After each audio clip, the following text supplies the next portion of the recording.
Hello everybody, welcome to Ready Steady Eat. Today I'm going to show you how to make a chicken tandoori.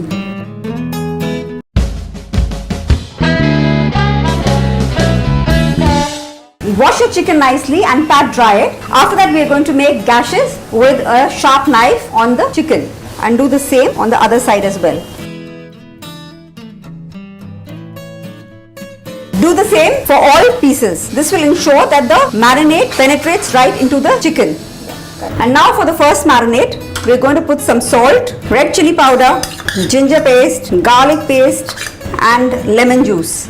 Now with your hands, you have to mix this nicely right into the slices so that the marinade goes right into the cuts that we have made. Mix it well. Now keep this aside for about 15 minutes. Now for the second marinade, I'm taking the yogurt, ginger garlic paste, chili powder, salt, pepper powder, garam masala, cumin powder, coriander powder. I'm going to mix this well so that it combines into the yogurt. Ensure that the yogurt is thick. You can do this by hanging the curd in a muslin cloth for about minimum for 1.5 hours. That way all the water will drain out and you will get thick yogurt. I'm going to add some red color powder. Give it a stir. To this I'm going to add some lemon juice. Mix it into a smooth paste, and to this I'm going to add the oil. Mix it well, turn it a couple of times, put it in between the cuts that we had made earlier. Now we need to leave this marinade for about a minimum of half an hour to 1 hour. One last thing that you need to add is the oil. Mix it well and let it coat the chicken well.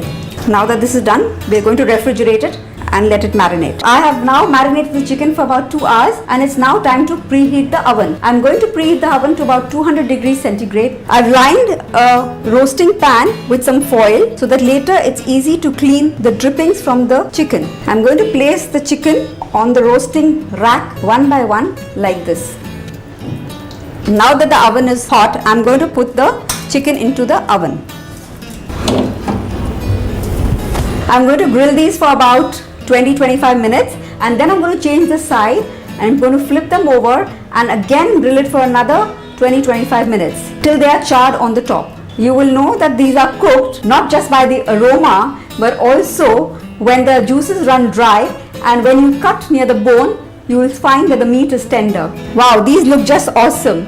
Brush them with some butter and sprinkle some chaat masala on them. You can serve it with slices of cucumber, onions and tomatoes and wedges of lime, and also some green chutney if you want. I hope you enjoyed watching this recipe. Do try it out and leave me a comment in the comment section below. Don't forget to hit the like button and do subscribe to our channel for more such yummy recipes. This is me, Saloni, signing off. Bye-bye.